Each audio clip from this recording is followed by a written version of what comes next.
Hello friends, আসসালামু আলাইকুম। Welcome back to my channel lucky cooking house. আশা করছি সবাই খুব ভালো আছেন। সবাইকে শুভেচ্ছা জানাচ্ছি নতুন একটি এপিসোডে। আজ আমি তৈরি করে দেখাবো নারিকেলের পুর ভরা নানা রকমের নকশি পিঠা। দারুণ মজার এই পিঠা রেসিপি। এই পিঠা আপনারা সারা বছর জুড়েই বানিয়ে খেতে পারেন। এই পিঠা তৈরি করার জন্য কোনো সিজনের প্রয়োজন হয় না, যে কোনো সময় তৈরি করতে পারেন। অতিথি আপ্যায়নে এর কোনো জুড়ি নেই, যে কেউ খুব সহজে এই পিঠা পছন্দ করবে। বাড়িতে নতুন কোনো অতিথি এলে তৈরি করতে পারেন এই পিঠা।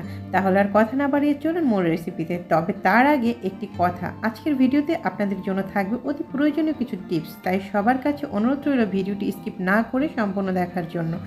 আর যদি আমার রেসিপি ভালো লাগে তাহলে চ্যানেলটি সাবস্ক্রাইব করে পাশে থাকবেন, আর ভিডিওটিতে একটি লাইক দিয়ে ফ্রেন্ডস অ্যান্ড ফ্যামিলির মাঝে শেয়ার করে দিবেন। পিঠাটি তৈরি করার জন্য সর্বপ্রথমে আমি এখানে নারকেলের একটি পুর তৈরি করে নিচ্ছি। এখানে আমি 2 কাপ পরিমাণ নারকেল কোড়ানো নিয়েছি, আর সেই সাথে দিয়ে দিচ্ছি মেজারমেন্ট কাপের হাফ কাপ পরিমাণ চিনি এবং 1/3 কাপ। আপনারা চাইলে এখানে মিষ্টিটা পরিমাণ মতো বাড়িয়ে কমিয়েও নিতে পারেন আপনাদের পছন্দ অনুযায়ী। এরপর দিয়ে দিচ্ছি সামান্য একটু এলাচির গুঁড়ো, এরপর দিয়ে দিচ্ছি সামান্য একটু তেজপাতার গুঁড়ো।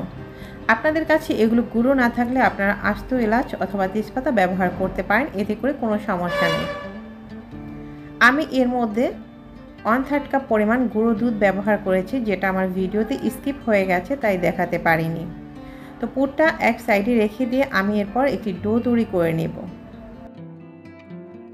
ডো তৈরি করার জন্য আমি ফ্রাই প্যানের মধ্যে 2 কাপ পরিমাণ পানি দিয়েছি। এর মধ্যে দিয়ে দিয়েছি লবণ পরিমাণ মতো। পানিটা ফুটে উঠেছে, এর মধ্যে আমি দিয়ে দিচ্ছি ময়দা 2 কাপ পরিমাণ। এখানে আমি মেজারমেন্ট কাপের 2 কাপ পরিমাণ পানি ব্যবহার করেছি এবং 2 কাপ ময়দা ব্যবহার করছি। 2 কাপ পানির জন্য 2 কাপ ময়দাই এনাফ। এখানে আপনাদের জন্য একটি টিপস, আমার যে সকল আপুরা নতুন যারা রুটির জন্য ঠিক ডো তৈরি করেন, ঠিক সেইভাবে কিন্তু আমি এখানে ডোটা তৈরি করেছি। তবে যখন আমি গরম পানির মধ্যে এখানে ময়দাটা দিয়েছি, সে পর্যায়ে কিন্তু চুলার জালটা একদম কমিয়ে দেবেন, তা না হলে কিন্তু ময়দাটা দেওয়ার সাথে সাথে একটা দলা দলা ভাব চলে আসতে পারে। তবে চালের গুঁড়োর ক্ষেত্রে কিন্তু এরকমটা হয় না। চালের গুঁড়ো যখন আমরা আটা সিদ্ধ করি, সেক্ষেত্রে কিন্তু আমরা চুলার আঁচটা কিন্তু খুব বাড়িয়ে রাখি, আর ময়দার ক্ষেত্রে কিন্তু তার উল্টো।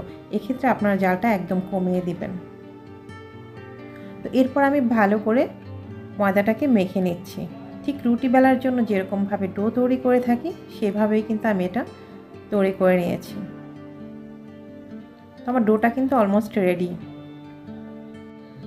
তবে আপনারা চাইলে এই পিঠাটা কিন্তু আটা দিয়েও তৈরি করতে পারেন, তবে আমার কাছে মনে হয় ময়দা দিয়ে তৈরি করলেই বেস্ট। এরপর আমি হাতের মধ্যে সামান্য একটু তেল নিয়ে ভালো করে ডোটাকে আবার একটু মথে নিচ্ছি।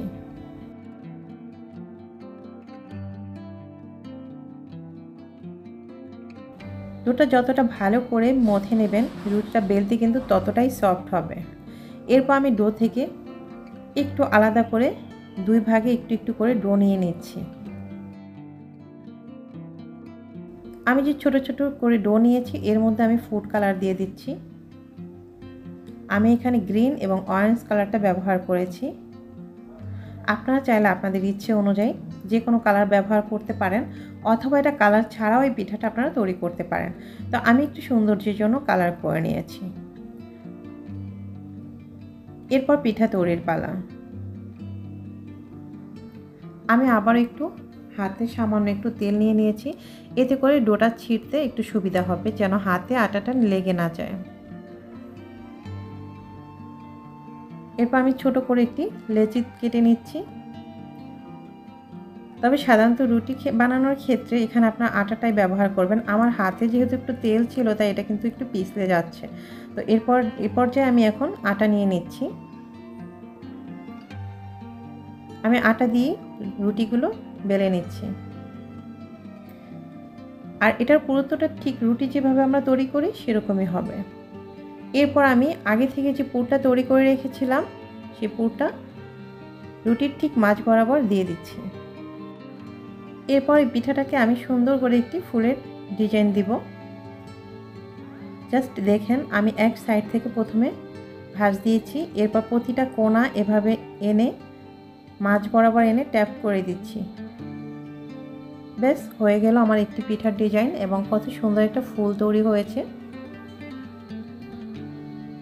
তো এরপর আমি আবারও আরেকটি পিঠার ডিজাইন দেখিয়ে দিচ্ছি।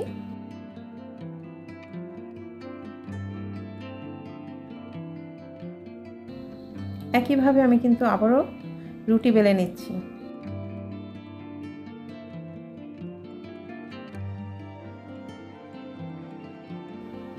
ঠিক একইভাবে মাঝ বরাবর আবারও পুর দিয়ে দিচ্ছি।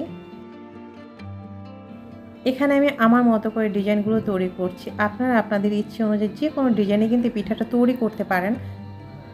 এরপর আমি কিভাবে দেখতে পাচ্ছেন রুটিটাকে চতুর্দিক থেকে ঘুরিয়ে একদম আমরা যেভাবে শাড়ি পরি সাধারণত কুচি দেই সেভাবে কুচির মতো করে এনেছি এবং মাঝখানে একটা ফাঁকা রেখেছিলাম।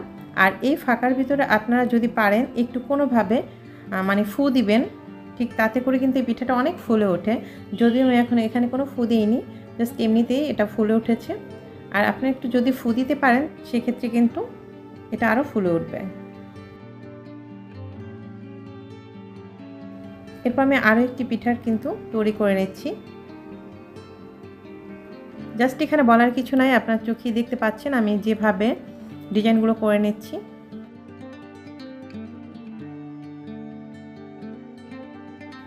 এখানে আমি আরও একটি ডিজাইন করে নিচ্ছি।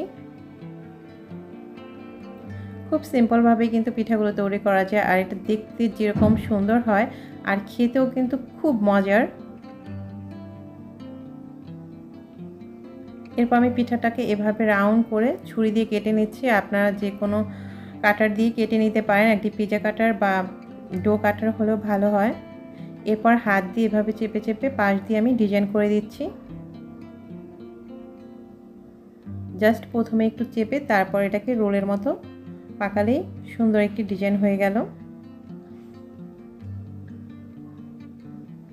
এরপর আমি আরও একটি ডিজাইন দেখিয়ে দিচ্ছি।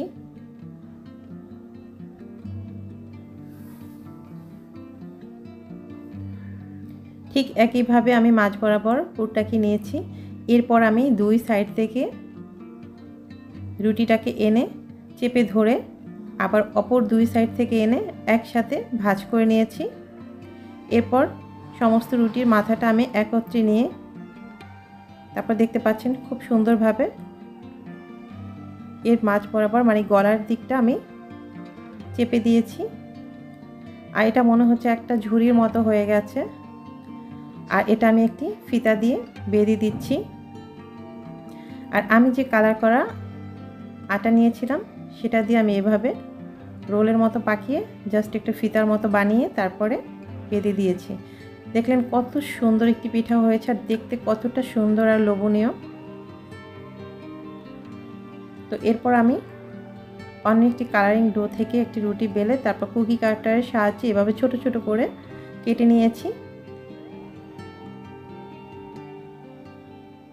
এরপর একটার উপর একটি এভাবে সাজিয়ে আমি এখান থেকে গোলাপ তৈরি করব। আর গোলাপটা কিভাবে তৈরি করছি সেটা আপনারা জাস্ট দেখতে পাচ্ছেন। খুব সহজ কিন্তু গোলাপ ফুলটা তৈরি করা। কত সুন্দর একটি গোলাপ ফুল হয়ে গেল। আর একটি পিঠা থেকে কিন্তু এখানে দুটি গোলাপ হবে। তো আমি দুটি গোলাপ তৈরি করে নিয়েছি।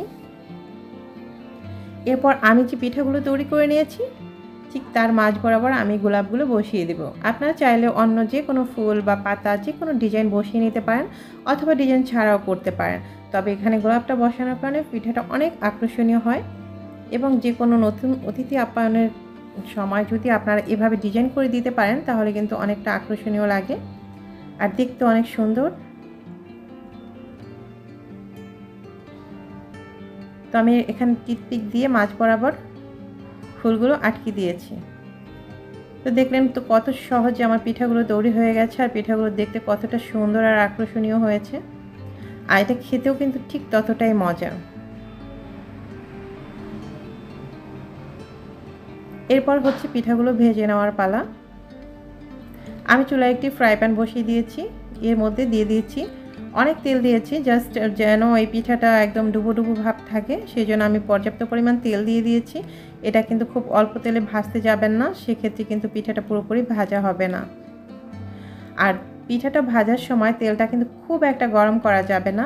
যে কোনো পিঠাই আপনারা ভাজেন না কেন তেলটা খুব বেশি গরম করবে না। এটা একদম মিডিয়াম হিটে খুব অল্পভাবেই এটা গরম করে নিতে হবে, তা না হলে কিন্তু পিঠাটা নিচ দিয়ে পুড়ে যাবে অথচ ভিতরে কাঁচা থেকে যাবে। তো এভাবে আমি উল্টে পুল্টে প্রায় 10 থেকে 12 মিনিটের মতো পিঠাটা ভেজে নিয়েছি। এটা কিন্তু খুব অল্প জালে এটা ভাজতে হবে। তো 10 থেকে 12 মিনিট ভাজার পরে দেখতে পাচ্ছেন আমার পিঠাটা পুরোপুরি একদম ভাজা হয়ে গেছে। আর এটা কিন্তু খুব মুচমুচে হয়েছে। আর এই পিঠাটা কিন্তু আপনারা দুধের শিরায় ভিজিয়েও খেতে পারেন, তবে আমি আজকে দুধের শিরায় ভিজাবো না, তাই আমি পিঠাটাকে একদম কড়া করে মুচমুচে করে ভেজে নিয়েছি। যদি আপনারা দুধের শিরায় ভেজাতে চান সেক্ষেত্রে এতটা কড়া করে ভাজবেন না, হালকা মিডিয়ামভাবে ভেজেই তুলে নেবেন, এরপর দুধের শিরায় ভিজিয়ে দেবেন। তো ভিউয়ার্স, আমার আজকে রেসিপিটি কেমন লাগলো সেটা কিন্তু অবশ্যই কমেন্ট বক্সে জানাবেন। আর যদি ভিডিওটি ভালো লেগে থাকে প্লিজ চ্যানেলটি সাবস্ক্রাইব করবেন, আর ভিডিওটিতে একটি লাইক দিয়ে ফ্রেন্ডস অ্যান্ড ফ্যামিলির মাঝে শেয়ার করে দিবেন। সবাই ভালো থাকবেন, সুস্থ থাকবেন। আল্লাহ হাফেজ।